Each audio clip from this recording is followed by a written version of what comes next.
Hello दोस्तों, नमस्कार। स्वागत है आपका फिर से एक और नई वीडियो में। आज हम HCF एंड LCM के टाइप नंबर 9 पर हैं, जो कि अनुपात पर आधारित प्रश्न बनेंगे। देखिए, अनुपात पर आधारित प्रश्न किस तरीके से बनते हैं ये देखिए पहला सवाल। दो संख्याओं का अनुपात 3:4 है। यदि उनका मासा 15 हो तो दोनों संख्याओं का लासा ज्ञात कीजिए। इस टाइप से पहला सवाल है। इसको कैसे करेंगे देखिए इसके लिए मैं आपके लिए कुछ नोट डाउन पॉइंट बता देता हूँ इस सवाल के लिए। देखिए, ठीक है, आप देखिएगा, इधर बता दे रहा हूँ, ठीक है। इधर की साइड में देखो क्या है, नोट डाउन पॉइंट क्या है। यदि दो संख्याएं, मैं लिखकर बता देता हूँ। ये देखिए, यदि दो संख्या x अनुपात y में हो, ठीक है, और उनका मासा n हो, तो देखिए पहली संख्या बराबर क्या होगा, nx, यानी कि मासा गुणा पहला अनुपात जो होगा ना x, और दूसरी संख्या क्या होगा ny, यानी कि मासा गुणा दूसरा अनुपात, ठीक, दूसरा जो टर्म था। अब देखिए इस सवाल को आपने, देखिए इसको ये नोट डाउन पॉइंट कर लिया होगा, आपने पढ़ लिया होगा। अब देखिए मैं आपको बताता हूँ इस सवाल को, देखिए कैसे हल करेंगे, ठीक है। ये देखिए, चूंकि मैं लिख दे रहा हूँ, चूंकि दो संख्याओं का अनुपात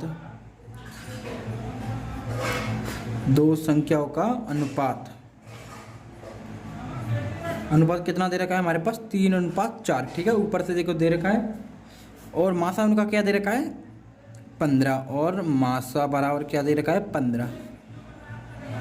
तो हम पहली संख्या निकाल लेंगे, यानी पहली संख्या क्या होगी, मासा गुणा पहला टर्म्स, ठीक है। तो पहली संख्या, अभी आपके पूरा सवाल समझ में आ जाएगा। पहली संख्या होगी यानी कि 15 गुणा कितना हो जाएगा, 3। 15 गुणा 3 हो जाएगा बराबर कितना हो जाएगा, 15 3 45। ये हो गया आपकी पहली संख्या। अब देखेंगे हम दूसरी संख्या क्या होगी। चलो मैं इधर लेके दे रहा हूँ। देखिए दूसरी संख्या क्या होगी, 15 गुणा 4, 15 चौका 60, ठीक है। दूसरी संख्या होगी आपकी 60। ये देखिए पहली संख्या 45 और दूसरी संख्या हमने 60 निकाली, यानी हमारे पास पहली और दूसरी संख्या निकल आई। अब हमारे पास एक, मैंने आपको शुरुआत में बताया था, मासा गुणा लासा। देखिए ये मैंने आपको शुरुआत में बताया था, मासा गुणा लासा बराबर होता है दोनों संख्याओं के गुणनफल के। दोनों संख्याओं के गुणनफल के, ठीक है। ये पॉइंट जो मैंने आपको शुरुआत में बताया था। तो देखिए दोनों संख्या क्या है, पहली और दूसरी, ये संख्या दे रखी है हमारे पास, ठीक है। तो देखिए अब इसको और आगे हल कैसे करेंगे। देखिए हमारे पास संख्या दे रखी है, तो करिए। मासा हमारे पास कितना दे रखा है, 15। हमको निकालना क्या है, देखिए सवाल में देखिए आप, हमको निकालना है दोनों संख्या को लासा ज्ञात कीजिए, ठीक है। तो लासा यहीं से निकाल लेंगे, इस वाले सूत्र से। तो देखिए कैसे निकालेंगे, मासा क्या दे रखा है, 15, ओके। लासा तो हमको चाहिए ही चाहिए, लासा तो हमको वही निकालना ही है, ठीक है। दोनों संख्या को गुणनफल कितना होगा, तो 15 क्यों, 45, पहली संख्या 45 इंटू दूसरी संख्या 60, ऐसे कर दीजिए दोनों संख्या का गुणनफल। अब हमको लासा निकालना है, 15 को नीचे ले जाइए, तो लासा बराबर जो आएगा वो आएगा आपका 45 गुणा 60 बट्टे 15। क्यों, 15 गुणा में तो बट्टे में चला जाएगा इसके, ठीक है। अब 15 से इस वाले को काट लीजिए, या तो इसको या इसको, बताओ किसको काटें, तो इसी को काट देते हैं। 15 3 45, ठीक है, 3 बार कटा। अब 3 का गुणा 60 का कर लीजिए, कितना हो जाएगा, लासा बराबर 180। कितना हो जाएगा, 180। दोनों संख्याओं का लासा क्या होगा, पहले सवाल का 180, ठीक है। ये इसका राइट आंसर होगा, देख लीजिए। अब देखते हैं हम दूसरा सवाल, देखिए किस तरीके से करेंगे। ये देखिए दूसरा सवाल, दो संख्याएं 4:5 में है और उनका गुणनफल 51-20 है। दोनों संख्याओं का मासा ज्ञात करिए। उसमें लासा पूछा था, इसमें मासा पूछा है, तरीका वही रहेगा। तो हम पहले अनुपात दे रखा है, ये हमारे पास गुणनफल दे रखा है, ठीक है। तो देखिए कैसे करेंगे, हमें ज़रूरत होती है मासा की, इसमें भाई अनुपात दे रखा है, तो मासा गुणा पहला अनुपात और मासा गुणा दूसरा, ये वाला अनुपात, दूसरा वाला अनुपात का जो टर्म्स है, इसकी जरूरत होती है। और इसमें मासा दे नहीं रखा है, तो हम क्या करेंगे, मानेंगे कैसे, देखिए मैं आपको बताता हूँ। दोनों संख्याओं का अनुपात तो दे रखा है, ठीक है। दोनों संख्याओं दोनों संख्याओं में अनुपात, ये में है, ठीक है। अनुपात कितना दे रखा है हमारे पास, 4:5 है, ठीक है। तो क्या करेंगे हम, मानेंगे अब इसमें, माना दोनों संख्याओं का मासा, माना दोनों संख्याओं का मासा, क्या मान ले बताइए, दोनों संख्याओं का मासा ऐसा करिए हम n मान लेते हैं, ठीक है। दोनों संख्याओं का मासा हमने क्या मान लिया, n, ठीक है। दोनों संख्याओं का मासा मान लिया n। अब इसको कर लेंगे हम आसानी से। तो दोनों संख्याएं क्या होंगी क्रमशः, पहली संख्या और दूसरी संख्या हमने निकाली थी ना, दोनों संख्याएं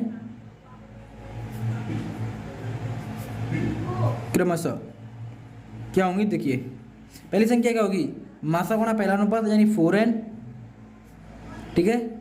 और दूसरी संख्या क्या होगी आपकी, मासा गुणा दूसरा अनुपात 5n, ठीक है। ये होगी क्या, दोनों संख्याएं होंगी। अब क्या करेंगे, सूत्र वही, कौन सा वाला, वही दोनों संख्याओं का मासा इंटू लासा बराबर दोनों संख्या को गुणनफल, ठीक है। तो देखिए मासा तो हमको निकालना ही है, ठीक है। और देखिए मासा हमने माना क्या है इस जगह पे, n माना था, मासा हो गया इंटू लासा, लासा क्या दे रखा है बताइए, लासा देखिए ऊपर दे रखा है 5120, मासा इंटू लासा बराबर दोनों संख्याओं को गुणनफल, मतलब होगी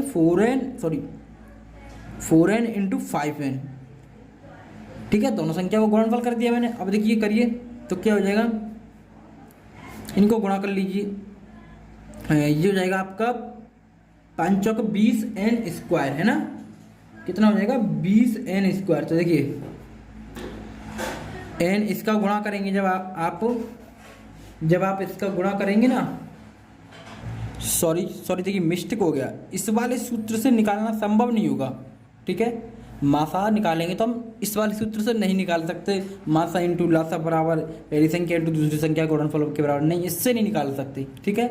तो देखिए तो हम किससे निकालेंगे, हम अब इस वाले सूत्र से नहीं निकालेंगे, इनको हटाइए यहाँ से, ठीक है, ये गलत हो गया। तो किस वाले से निकालेंगे, हम निकालेंगे लासा बराबर, देखिए लासा हमारे पास दे रखा है, ठीक है, ये वाला देखिए, सॉरी उनका गुणनफल हमारे पास दे रखा है संख्याओं का, और संख्या क्या है हमारे पास, संख्या निकालनी कि नहीं निकालनी, देखिए यहाँ से हमने संख्या निकालनी है कि नहीं निकालनी है, और गुणनफल है ही है हमारे पास, तो ठीक है। तो देखिए और मासा क्या माना था, n माना था हमने, यहीं से निकल के आ जाएगा n की वैल्यू। तो कर लीजिए दोनों संख्याओं गुणनफल, तो 4n इंटू 5n। मैं कहाँ इस वाले सूत्र को लगा रहा था, ये तो फिट ही नहीं बैठेगा ना, यहीं से कर लीजिए सीधा सीधा।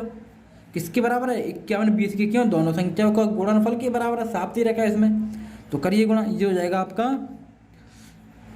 n² 5 चौका 20 हो जाएगा, और n² हो जाएगा। तो मैं ऐसा करता हूँ 5120 को नीचे 20 ही को ले जाता हूँ, ठीक है। मैंने ये 20 रखा, अब इस 20 से काट लीजिए, इसको काट दीजिए, कितनी बार कटेगा, 500 बार 256 बार कटेगा, 256 बार 2 से काटने पर ये n² है, यानी कि हमारे पास जो यहाँ लिख दे रहा हूँ, यानी कि n² बराबर आया 256। तो n बराबर क्या आएगा, यानी इसका वर्गमूल कर दीजिए, 256 किसका वर्गमूल होता है, 16 का। इस तरीके से हमारे पास क्या आई, n की वैल्यू क्या आई, 16, यानी n क्या माना था हमने, देखिए मासा माना था कि नहीं माना था n, इस जगह पर दोनों संख्याओं का यहाँ डाल लीजिए, दोनों संख्याओं का मासा, दोनों संख्याओं का मासा, ठीक है, कितना है, n बराबर 16। सॉरी आपको दिखाने, देखिए दोनों संख्याओं का मासा, ठीक है। देखिए वीडियो काफ़ी लंबा हो जाता है, 2 ही सवाल मैं आपको समझा पाया हूँ। देखिए ये दूसरा नंबर का सवाल था, तो ऐसा करता हूँ मैं सवालों को लिख देता हूँ और उतार देता हूँ, ठीक है, फिर मैं आपको समझाता रहूँगा, जिससे वीडियो ज़्यादा लंबा ना हो। ये देखिए तीसरा सवाल, दो संख्याओं का अनुपात 7:9 है, जबकि दोनों संख्याओं का अंतर कितना दे रखा है, 10 है, बड़ी संख्या ज्ञात कीजिए। तो देखिए मैंने क्या सवाल को कर रखा है पहले से, जिससे समय की बचत हो, वीडियो ज़्यादा लंबा ना खींचे, ठीक है। दोनों संख्याओं में अनुपात हमारे पास दे रखा है 7:9, ठीक है, ऊपर से देखा, अतः माना दोनों संख्याओं का मासा क्या, n मान लिया। अरे हमें मासा की जरूरत रहेगी, मैंने आपको पहले सवाल में बताया था, ठीक है। तो दोनों संख्याएं क्या होंगी, 7n तथा 9n, ठीक है। आपको पता चल गया होगा 7 और 9 क्यों है, क्योंकि मासा इंटू पहला और मासा इंटू दूसरा अनुपात, ठीक है। अब क्या करेंगे, जो पद कहते हैं इसको, ठीक है, पद, पहला पद और दूसरा पद। देखिए अब क्या करेंगे, दोनों संख्या को अंतर कितना दे रखा था, 10। देखिए 9n माइनस 7n, दोनों संख्याओं का अंतर 10 दे रखा था, तो घटाएंगे तो कितना हो जाएगा, 2n बराबर 10। और n का वैल्यू जब निकालेंगे तो 2 बट्टी में चला जाएगा, 2 से फिर इसको 10 को काटेंगे 5 बार, n की वैल्यू जो निकल के आएगी वो आएगी 5। ठीक है, पर उसने क्या पूछा था, बड़ी संख्या याद कीजिए। इसमें बड़ी संख्या क्या होगी, 7n या 9n होगी ना, क्योंकि उसका 9 गुना।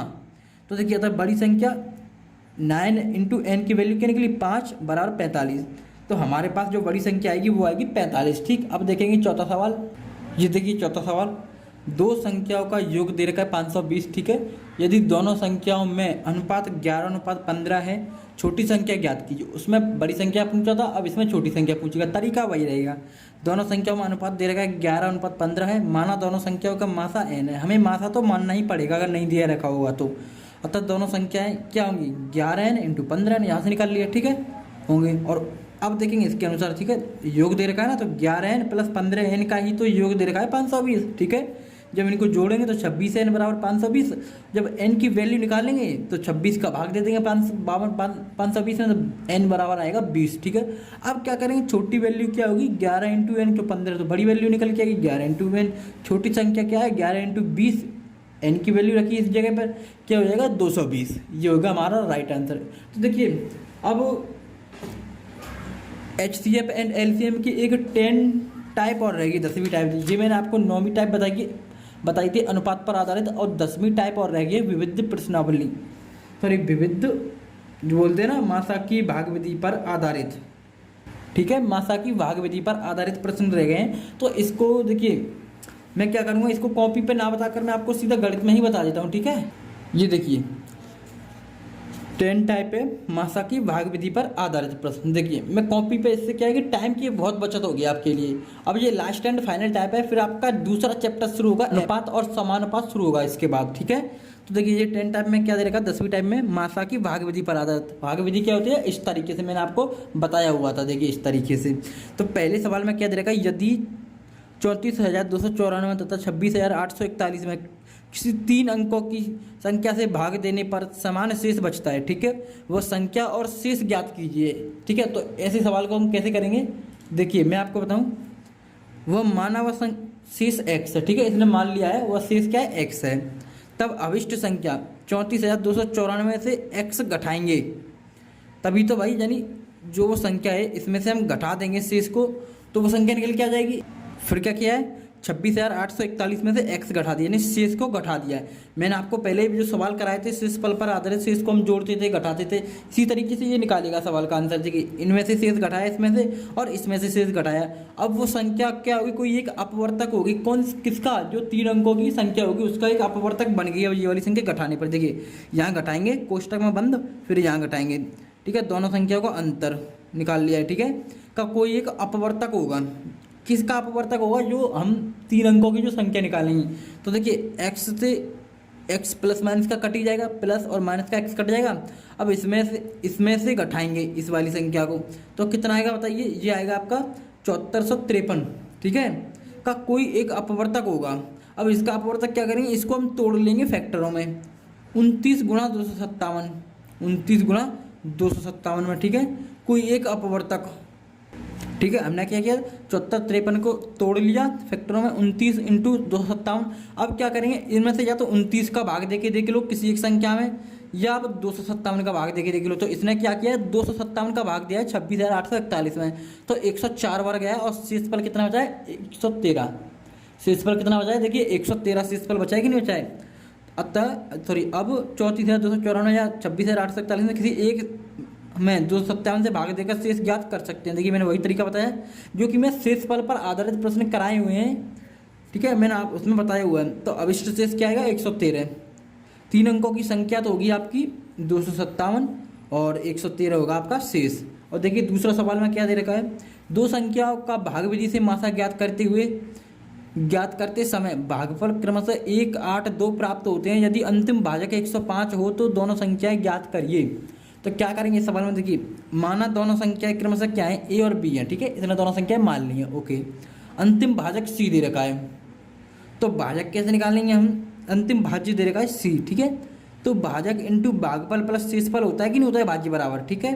तो अब क्या करेंगे, अब हम देखिए इसने सी क्यों माना, देखिए यहाँ देखिए इसने भाग दिया रखा है, ए का बी में दिया पहले, फिर क्या जो शेषफल आएगा यानी सी शेषफल आएगा, अब सी का फिर ए में देंगे। इस तरीके से इसने अंतिम भाज्य जो माना है सी है, ठीक है। और यहीं से उसने पूरा ये सूत्र बनाना चालू कर दिया। भाज्य बराबर क्या होता है, भाजक इंटू भागफल, ठीक है। देखो भाजक इंटू भागफल प्लस शेषफल क्या है 0, ठीक है।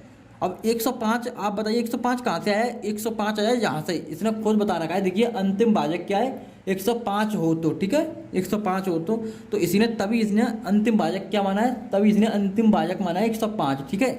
तो शेषफल इसी तरीके से इसने इस सवाल को लिखा। और भाज्य ए, अब ए का रखा तो 8 इंटू क्या करेंगे हम 8 इंटू वो करेंगे सी, और सी की वैल्यू हमने निकाल रखी है देखिए 210, तो सी का मान रखा 105 गुणा 8, भाई 8 ये रखा है भाजक इंटू भागफल, भाजक क्या है इस पर सी का हमने निकाल रखा है 210 पहले से ही। तो भाजक इंटू भागफल प्लस शेषफल कितना दे रखा है 105 निकला था कि नहीं निकला था। इसी तरीके से ये अंत तक यानी शुरुआत तक लिखते हुए ले गया, ए बी भाज्य का मान निकाल ली, इस तरीके से संख्या निकाल ली। तो इसने संख्याएं ए और बी कैसे निकाली 1785 और 1995, यहाँ से इसने ये संख्या निकाल ली 1785 और 1995, जब भाजक ए और भाजक जैसे सी पर पहुंचा, ठीक है। यहाँ से इसने संख्या निकालनी। अब देखिए आप तीसरे नंबर का सवाल, भाग विधि से दो संख्याओं का मासा ज्ञात करते समय भागफल क्रमशः 1, 6 प्राप्त हुए, यदि उनका मासा 300 प्राप्त हुआ तो संख्या ज्ञात कीजिए। देखिए भाज्य ए यानी उसने बताया भाग विधि से दो संख्याओं का मासा ज्ञात करते समय क्रमशः भागफल प्राप्त हुए 1 और 6, तो देखिए इसने इस तरीके से भाग दे लिया, ठीक है। ए का भाग बी में दिया तो भागफल 1 आया, फिर शेष पर कुछ बचा होगा 300, और फिर 300 का भाग ए में दिया तो फिर कितना आया 6 आया, ठीक है। तो देखिए संख्या ए बराबर भाजक क्या है 300, भाई ए का, तभी तो ये उल्टी रंग से नीचे की तरफ से लिखना शुरू करते हैं, ठीक है। 300 इंटू भागफल प्लस शेष 0 शेष, ठीक है। इस तरीके से लिखा, और भाजक इंटू भागफल प्लस शेषफल वाले सूत्र में इस तरीके से इसने लिखकर पूरा जोड़ घटा पिटा के इसने 2100 निकाल दिया। 2100 कैसे निकाला देख लीजिए, 1800 इंटू 1 करेंगे 1800 और 300, तो आपका कितना हो जाएगा 2100। तो संख्याएं ए और बी कैसे निकला, देखो ए का मान भाज्य ए का मान इसने यहाँ से निकाल लिया 1800, और भाज्य बी का मान 2100 निकाल लिया। ये होगी आपकी संख्या, जो कि उसने संख्या ही पूछा था, 300 प्राप्त हो तो संख्या ज्ञात कीजिए, ठीक है। अब देखिए ये सवाल यहीं तक।